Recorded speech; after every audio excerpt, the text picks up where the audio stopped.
Who would have thought? Just because I wore an old shirt and drove a rusty car to my girlfriend's house, her entire family looked at me like I was some beggar who didn't deserve to step foot inside their home. They insulted me. They laughed at me. And then they looked me in the eyes and said, "You're not good enough for our daughter." But just a few days later, those same people who once treated me like I wasn't even worth the dirt on their shoes were pushing through a crowd of executives and reporters just to say my name. They had no idea the man they kicked out that night was the CEO of a multi-million-dollar tech company. And the ending was something none of them ever saw coming. Thank you for always being with us. Every view and every share from you means the world. If our stories have touched you, don't forget to subscribe and leave a comment telling us where you're watching from. Who knows, the next story might just have a piece of you in it. Who would have thought that just because I showed up in an old shirt and a rusty truck to meet my girlfriend's family, they'd look at me like I was a beggar trying to marry into wealth? My name's Tyler. I'm 26. Out there in the world, I'm the founder and CEO of a tech startup that just got a valuation north of $80 million. But that night, in her family's eyes, I was a broke nobody, a guy who had no business stepping foot in their precious home. I met Lily at a startup networking event in LA. She had no idea who I was, and I liked it that way. With her, I didn't have to be the guy on magazine covers or the keynote speaker at tech expos. I could just be me. She was warm, funny, a little nerdy, and she'd burst out laughing at the dumbest memes I sent her. I really thought, maybe this time, I found someone who liked me. Not the CEO title, not the bank account. Then she invited me to meet her family. I hesitated, because I've seen it too many times. People who judge your entire worth based on the car you drive or the brand of your watch. I was tired of fake smiles and calculated kindness. So this time, I made a choice. I'd show up as just Tyler. Not the CEO, not the millionaire, just a regular guy. I wore an old plaid shirt, scuffed up boots, drove the same beat-up Ford truck I had in college. No Rolex, no designer labels. When they asked, I'd just say I was a freelance developer figuring things out. When Lily opened the door and saw me, her smile didn't change. That reassured me for about 5 seconds. Then I caught the look on her mother's face. She scanned me from head to toe like I was something the dog dragged in. Then she pulled Lily aside into the kitchen. I heard it, not even trying to whisper. "Is this the guy you brought home? He looks like he's about 2 months from living in his truck." "You're kidding, right?" Lily responded softly. "Mom, he's kind and ambitious. I don't care about money." Her mom let out a bitter laugh. "You might not care, but this family does. If your father finds out, he's going to lose his mind." They came back out. I stayed calm, smiled politely, pretended I didn't hear a damn thing. Then her father walked in, mid-50s, stiff suit, the kind of man whose presence fills a room with tension. He didn't even bother to sit before firing questions. "So, what do you do for a living?" I kept my voice steady. "I'm a freelance developer, mostly working with AI systems." He cut me off. "Freelance? So no stable job." I gave a small smile. I like to think of it as independent. "Do you own a house?" "I'm currently renting an apartment downtown." He looked at his wife, shook his head like I just told him I was a failed magician. Their son, Kyle, the younger brother, didn't even hide his disdain. He sat scrolling on his phone, muttering under his breath. "So this is who my sister thinks is boyfriend material now?" Jesus. I didn't respond. I just sat there, smiling like it didn't burn. But it did. What cut deepest wasn't their judgment. It was how Lily kept looking down. Like she couldn't decide if she was proud to hold my hand or ashamed I wasn't dressed to their standards. Dinner was painful. Every sentence I said felt like it was put under a microscope. Every polite nod was fake. Every glance was filled with contempt. And when it was time for me to leave, her father followed me to the door. "Tyler, I'll be blunt. You seem like a decent young man, but my daughter needs someone who can give her a future. You're not that man. Don't waste her time. Or ours." I looked him right in the eyes. Calm, unshaken. "I understand, sir. Thanks for your honesty." I walked to my truck, but I wasn't just leaving their house. I was leaving behind the mask of the broke guy, because soon they were going to see who I really was, and it was going to shatter everything they thought they knew about me. I left their house that night, not angry, but numb. I didn't blame Lily, but I couldn't ignore what I saw in her eyes when she walked me to the door. The way she avoided looking at me, the hesitance in her voice, the strained smile. That's when I realized maybe her feelings for me weren't as solid as I believed. Maybe the pressure from her family was already chipping away at the foundation of what we had. I returned to my penthouse in downtown LA, a $7 million apartment they had no clue about. I sat on the edge of my bed, staring at the message Lily had just sent. "I'm sorry about tonight. I didn't know things would go like that. No, I still believe in you. No, I'll stand by you no matter what." Just a safe apology, carefully worded, non-committal. Exactly what someone says when they're still deciding which side to pick, love or legacy. 3 days later, I got an invitation to the 10-year anniversary gala of Evelyn Group, a major investment firm. They've been eyeing my company, eager to buy in. I had originally planned to send my CFO, but this time, I changed my mind, because when I looked at the guest list, I saw Lily's father's name. He was a senior board member. He'd be there. This wouldn't just be a gala. It would be the moment of revelation. I arrived early. Tailored Italian suit, understated silk tie, a classic Patek on my wrist. I didn't need to say a word. My presence spoke volumes. And then he walked in. Lily's father entered with the same authority as he had at the dinner table. Kyle followed behind him, smug as ever. Her mother, in pearls and perfect posture, scanned the room like she owned it. They didn't recognize me at first, but the moment her father laid eyes on me, he froze. Kyle's jaw dropped. Her mother's face twisted in disbelief. "Wait, that's the broke guy from dinner?"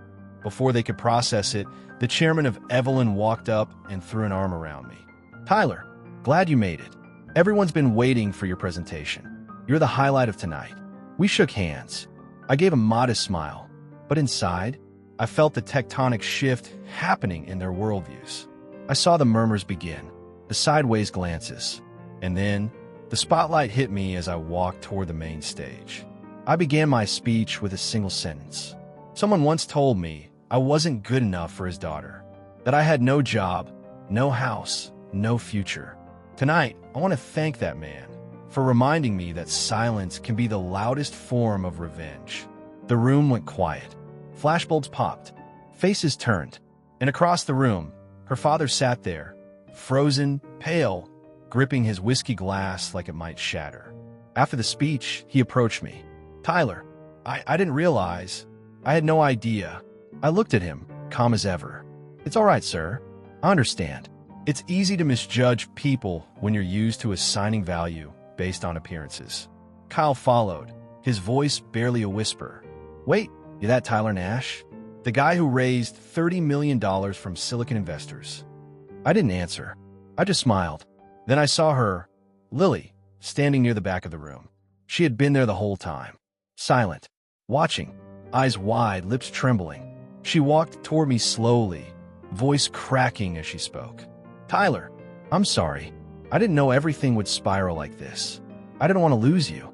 I was just scared of what my family might think." I looked at her for a long moment, and then I asked the one question I had buried inside me since that night. If I really had been the broke guy driving the rusty truck, would you still be here right now apologizing? She didn't answer. She didn't have to, because sometimes silence is the clearest confession. After that gala, everything flipped. The very next morning, I got a call from Lily's mom. "Tyler, honey, this is Mrs. Whitmore. I want to say how sorry I am for the way we treated you. You know how parents can be protective, sometimes a little judgmental. But now that we understand who you really are, we feel terrible." I didn't say a word. The line was silent for a few seconds before she pressed on. "Why don't you come over for dinner tonight? Just a little family gathering. I'll make your favorite, roast chicken. Lily will be there too. She's been wanting to talk to you. Roast chicken, family gathering. Last week, I was an unemployed loser. This week, I'm the perfect son-in-law material." I answered with one sentence. "I'm busy," and I hung up, but they didn't stop. Over the next few days, Lily's texts came in like clockwork. First, "I miss you." Then, "My parents were out of line, but they've changed now. Can we talk? Eventually. Are you punishing me? Do you want my whole family to get on their knees before you'll even answer me? I didn't reply, because here's what I've learned. If someone really loves you, they don't let you get humiliated just to keep the peace. If a family truly respects you, they don't weigh your worth on a dollar sign. And then came the shocker. Her father reached out. He wanted to meet privately. Curiosity got the better of me. I said yes. We met at a quiet cafe in Beverly Hills. He was already seated, a man clearly rehearsing the pitch he'd been crafting for days. Tyler, he began, let me be blunt. I was wrong. My wife was wrong. We judged you too fast. But we're practical people. We see now, you're not just talented, you're exceptional. And he pulled out a thick folder from his briefcase. I have a real estate project in Santa Cruz. Premium coastal land. We're looking for strategic partners. If you invest, I'll publicly support your relationship with Lily. We could be family. Partners. I stared at him, and then I said the one thing he didn't expect. Are you selling your daughter to me? He didn't flinch.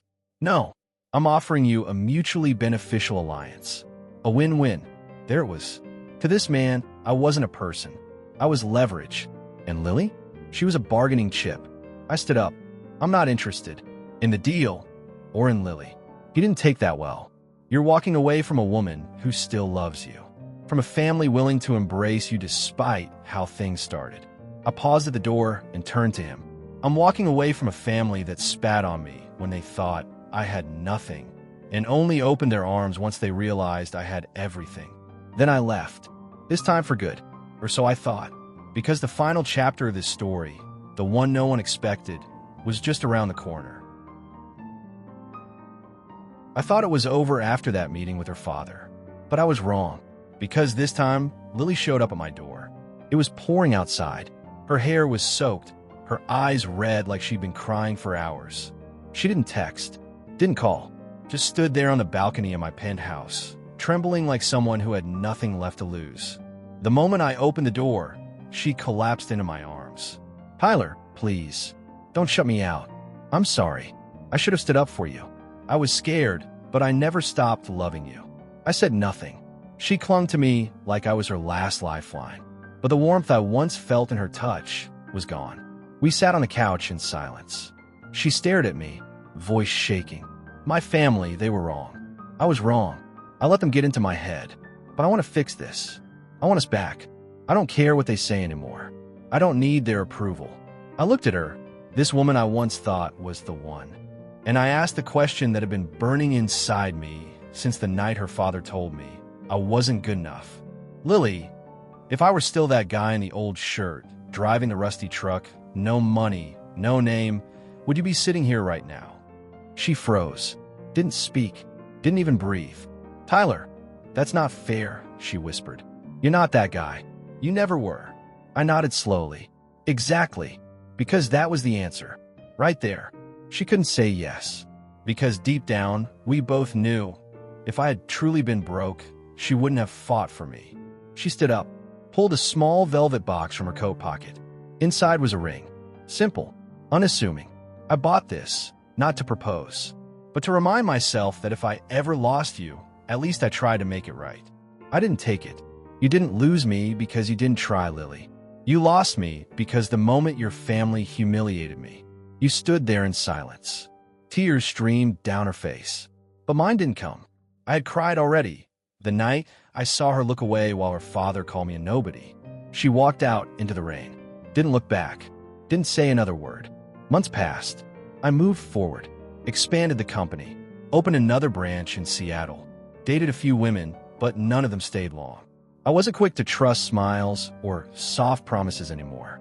I'd learned that love doesn't reveal itself in good times. It shows up when things fall apart. Sometimes, I'd scroll through social media and see pictures of Lily. She was still beautiful, still smiling. But those smiles weren't for me. I didn't hate her. I didn't even miss her. Because if I hadn't tested her, I might have married into a family where respect only came after they saw your bank statement. A year later, I sat down for a Forbes interview. The journalist asked me, "What's your biggest regret? From broke college kid to multi-millionaire CEO?" I answered, "I don't regret being poor.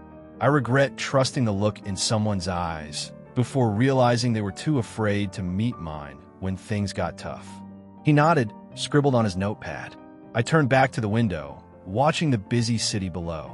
And I thought to myself, next time I fall in love, it'll be with someone who chooses me, when all I got left is me.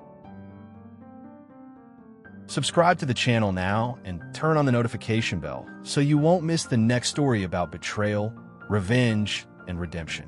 What do you think? Share your thoughts in the comments below and let's talk about it. See you in the next story.